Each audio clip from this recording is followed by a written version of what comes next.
Hello everybody, this is Code the Naked Creek Spins, and I am here on the desktop again to do my Skyrim ENB installation video. I was asked by Dark Matter Angel to do both the Fallout and Skyrim.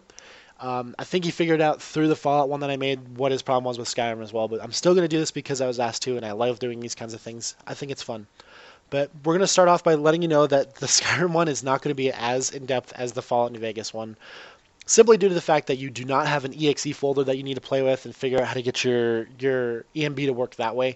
It's a lot more simple. So first, I'm going to start off with telling you that I do use Mod Organizer for Skyrim. If you use any other one, Nexus Mod Manager, or you do it manually, that's fine. This is not the scope of how to use Mod Organizer. I know it's daunting, but the thing is, when you're installing an ENB through Skyrim, you're not going to be using Mod Organizer to move the majority of the actual files because Mod Organizer does not handle the main directory. It only handles the data folder. So just keep this in mind that I'm using this, but you don't need to worry about it. I'm just letting you know because when I go into my Skyrim folder in just a minute, you'll see that I have very little in there comparatively to maybe what you have if you're using Nexus Mod Manager or something, because Mod Organizer keeps the whole file or the whole folder for Skyrim clean comparatively. So we're going to start by going into Skyrim's folder. It's the same old thing that you always go to. You find the installation disk that you, or the installation drive that you put Skyrim. If you're using, Skyrim through Steam, of course, this will be the same for everybody. I don't know if there's a retail version of Skyrim that doesn't use Steam. I don't think there is. And if you're using one that's none of those, like if you're using a pirated version, I can't help you. Sorry, I won't help you either, because this is the only way that these work. The majority of the time, a pirated game, you'll see people complain about things not working. It's because the pirated game is not supported and it's installed in a different way. I don't have the pirated game. I don't commend pirating at all. So you're on your own there. Either way, for the actual installation of the game itself, mine is in my book here. It's an external that I made into an internal just because of the sheer size of it. But you're going to want to go to my book, Program Files 86, or whatever it is, Steam Apps, Common, and then why did you go to downloading? Stupid brain. Common, and then Skyrim here, and then here's your folder. So as you can see, I already have an ENB installed. I have Viridian's ENB that I've modified to my liking, so I won't be changing anything out because I'd rather keep the one I have. So here's your file. First thing you are going to want to do, which is the easiest thing to do, and I'd rather you do this first because it's quicker, is you're going to want to go to, and I have this open for a thing later, but you're going to want to go to enbdev.com. And you're going to go down to News again, just like the last time I showed you, Download, and then you're going to scroll down, and you're going to look for Skyrim. And then you're going to look for the latest version, 0.279. You're going to 0.279, and you click Download. Okay? Good. I'm just going to close this all out. I'll get back to it later. Then when you go into your Downloads folder, then you're going to look for ENB series, Skyrim 279. I have two of these. I don't know why. I need to delete a lot of these. But yeah, we're going to open this up. You're going to look in here, and you're going to see I have the injector and the wrapper version. Now, what I'm going to point out first right now as a prerequisite, if you're using things like MSI Afterburner, Precision X, anything that hooks into the game so you can see like your graphics card loadout in the top left corner and like what it's doing, you're going to have to do some stuff for this first just to see if it works. So if you want to use the wrapper version, you're going to grab d3d9.dll and enb host, and you're going to drag it into this folder and drop it in. Good to go. Now, if you're using the wrapper version as well and you have something like MSI Afterburner running, like I always do, this hooks into your game, so then when you're going into settings here and you have on-screen display running, you can click that button and it'll show in the top left corner what your graphics cards are doing, what they're set at, their temperatures, etc., whatever you set it up to do. If you have that running with ENB, they sometimes clash and ENB doesn't load because this one's loading first and it kicks it out. So if you want this to run with it, what I recommend is, because a lot of us don't want to close this because they have like an automatic fan speed curve that they want. And if you close this out, sure, you might keep the overclocks, but your fan speed curve is not utilized anymore. So, oh, by the way, sorry, they're mowing the lawn. If you hear lawn mowing in the background, I apologize. The windows aren't very soundproof. But yeah, so if you want to get this to run with ENB, when this is running, you can go down the bottom right corner here, and you're going to see Rivet Tuner. You open up Rivet Tuner, and you look in here. And I don't have it on because I don't need an on-screen display anymore. I have an old Logitech G15 version 2. It has the LCD screen, and I have my MSI Afterburner showing all of my graphics options on that little screen. So I don't need it on screen anymore to click. I can see it down there. But if you have this running, you'll see that there will be an application detection level on. These will be started with Windows on screen display on. you'll want to check on here and see if custom direct 3D support is on or not. If it's not on, make sure that this is on. When that's on, it should give you support and allow ENB to run with Rivet Tuner and with MSI Afterburner. Done and done. Now, if it still does not work, after all that and you have your ENB running and stuff and it still does not work, then you might want to switch over to the injector version. Same idea as Fallout New Vegas. You're going to grab in here your ENB host, your ENB injector, your ENB injector.ini, and your ENB series.dll. Those 4 files you put in your main folder. Then, once you get those in there, you take ENB injector.ini, open it up. You'll have Skyrim launcher.exe, ts5.exe. Next, you're going to want to do nvse underscore loader.dll, which would be somewhere around here, or skse, not nvse. Yeah, skse. Now you want to make sure, just in case, underscore loader.exe. You put that in there, you save the file, and you make sure it's running. That'll ensure that any of those things run, it'll load up your ENB series.dll, which will tell your ENB to run. Now, if that doesn't work, then there might be something else going on. I can't really help you. Just make sure you have all of your stuff in the correct folder, in the main installation folder where ts5.exe is located, not in your data folder. Now, once you got those parts running and going, you can just load the game up and see if it says in the top left corner. You won't have any options to change because you have nothing else on there. You just check to see if it works. Good, it works. All right. Either version you're using, it works. It doesn't matter. Next, you're going to go in and find something. So I have 2 options here to show you simplistic and in-depth and heavy. So simplistic would be a Grim and Somber Sanguine. The reason why it's simplistic is not because of the ways they do it. The installation's simplistic. So you go in here, you look, and they have quality, performance, optional palettes, and optional depth of field. Now, if you have a game that's fully modded, like if your game looks like mine where you have, let's see, I don't even remember, 130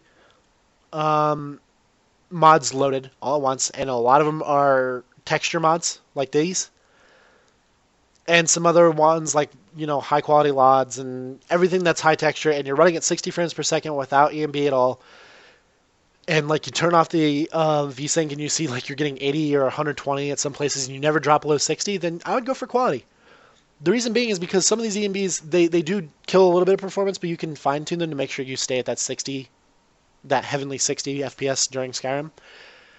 And if you're running like right now and like with barely any mods, you're at 60. With a lot of mods, some HD, you're running at like 45 to 50 in some areas, 60 in some really light areas. But like your average is around 45. I'd go for performance because in that matter, you might not drop many frames at all, which is good. So just keep that in mind between the 2 you're picking. So if I would be doing it, I'd be clicking quality. I would just take these 3 files, drag and drop over into here. Good to go. Now, the other thing you can look at is there's optional depth of fields, which he names them himself. You can look in the description of what these are. Very flexible DOF, lets you tweak all the settings in-game with the ENB GUI. Then there's static DOF, disables autofocus and instead just blurs the far distance in a subtle and static way. Depending on what your tastes are. If you don't like depth of field, you can leave it off completely. If you like the distant terrain being a little bit blurred, static depth of field, everybody has their own tastes. I recommend playing around with which one you choose, or which one you want to try. Now, optional palettes, you can pick optional palettes, and you just have to read the description again, what he says in the palettes here. Typically speaking, you can't really ever find pictures of what they look like unaltered because everybody alters their own ENB in some way. I do it too. So if you want to see how it looks, I would just recommend testing each one and see if they look different. But basically all it is this the ENB palette. You're going to go to your ENB series, and you'll find ENB palette somewhere in here. Or it'll be somewhere on your main screen. In my case, mine probably does not have one because I'm using a different one entirely. But you'll just check it and look at it here. So as you can see, it has some multiple different colors. And that'll give you a kind of an idea. I'll show you what I mean by kind of an idea. So like if you open this, what this basically means is that up here in the top left corner, that's what your shadows are going to look like. So you're going to have like a darkish red shadow instead of true black. Now on the far right, it'll show you that your purest whites, like your highlights, your sun and stuff like that, all of the sunlight looking colors that are coming down directly at noon are going to look more yellowish than white. So in this case, a lot of people, when they're using ENB palettes, you're going to see like a typical black to white transition. So like, we'll just open this. You'll see something similar to this where the side is pure black. The middle will be like a grayish color, and the far right is going to be pretty much white with a little bit of less white here, a little bit of gray.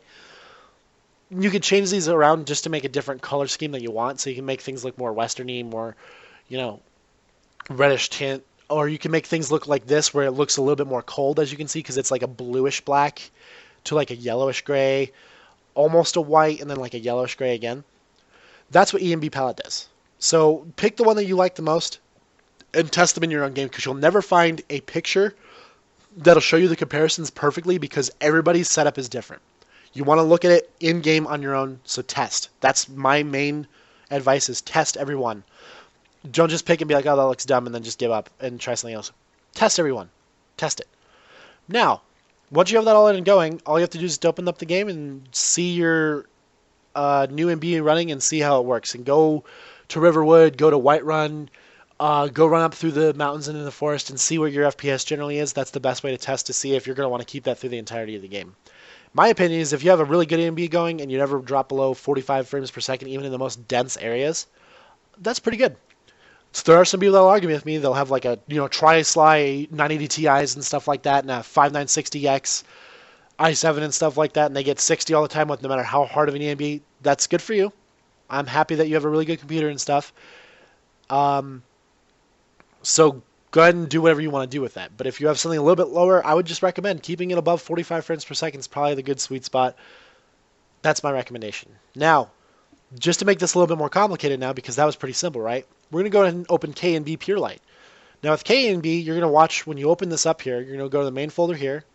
This is important for one. We're going to open up this because it says readme exclamation point. He is not kidding when it says readme. If you don't read this, you're probably going to have a mistake, and you're going to be upset at yourself for not noticing this later. But we're going to open up the main folder, and you're going to see, wow, okay, he has a folder for ENB series, that's the same. NEFX shaders, sweet effects, multiple DLLs, and a ton of sun sprites. First thing you're going to say is, well, I don't need all the sun sprite ones. I only need the one, right? These are all just ones I can choose, right? That's not correct. If you come in here to his number 5, you're going to say, beware, the different sunsprite textures are not alternative ones. They're meant to be used by the sunsprite.afx shaders all at the same time. So there would be your first mistake if you assume you only need one. You're wrong. You need all of them.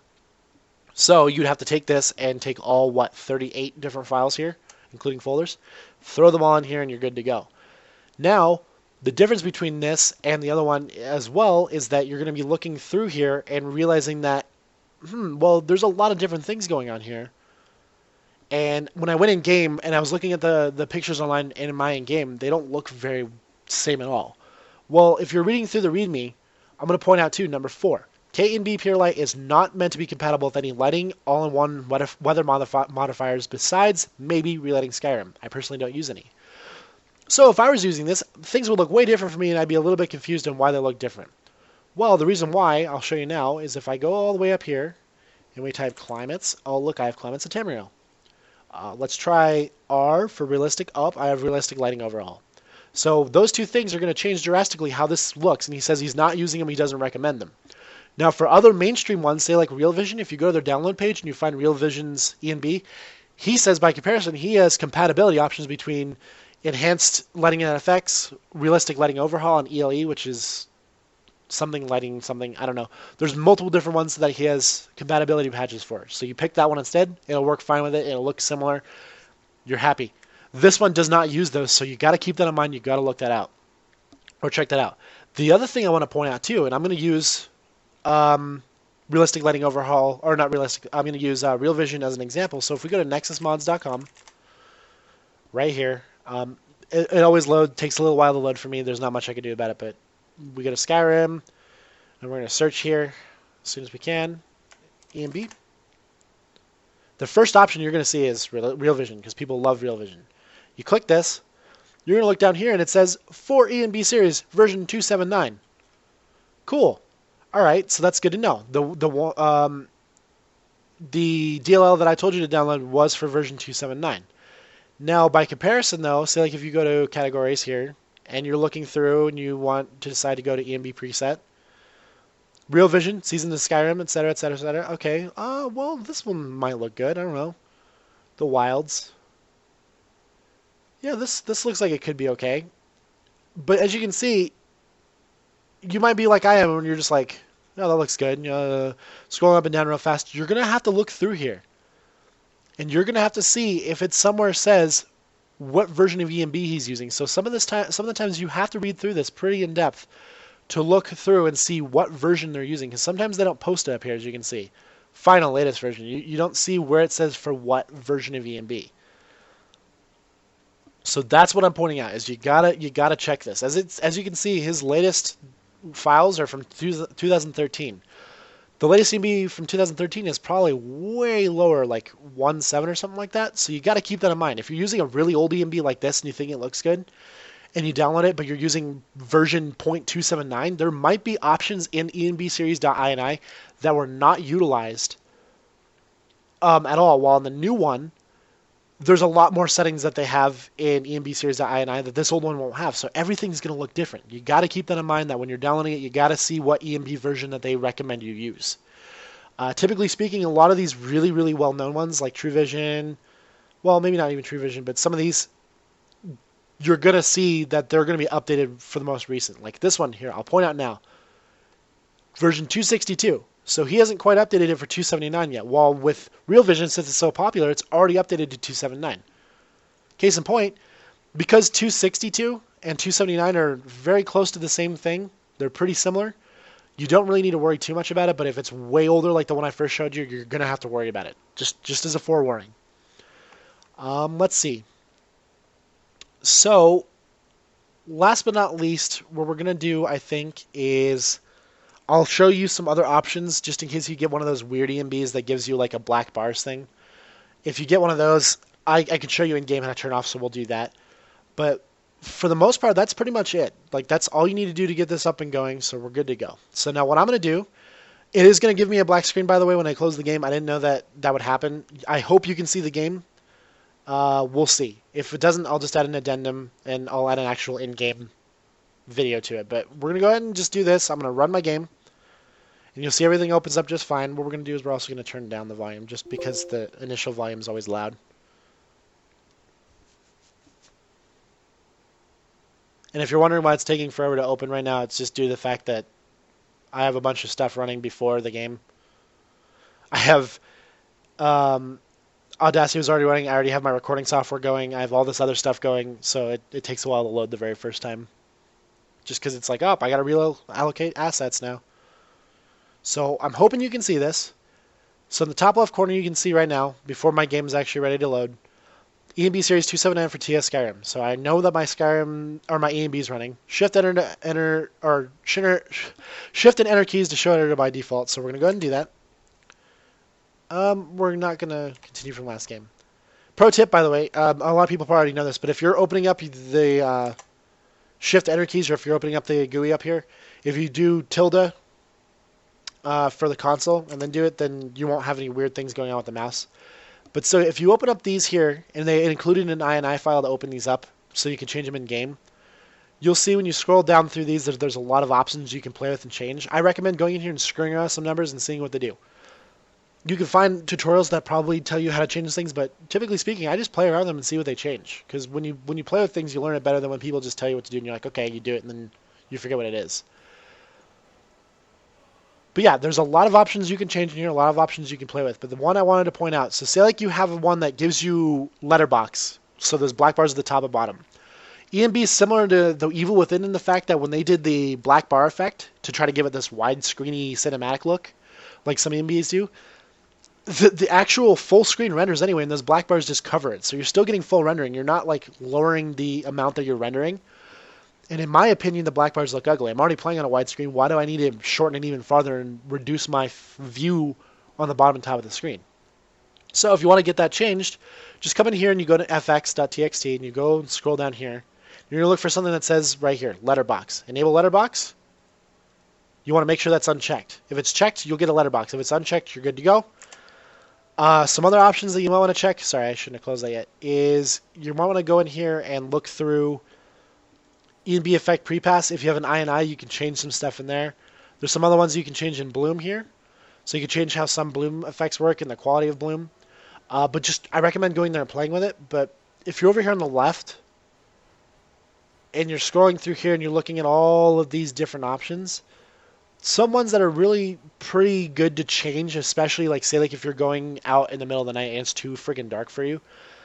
come in here and look for ambient lighting intensity night, and you can change some of these lighting intensities to make it so when you're in the middle of the night in the dark, things won't look so freaking dark.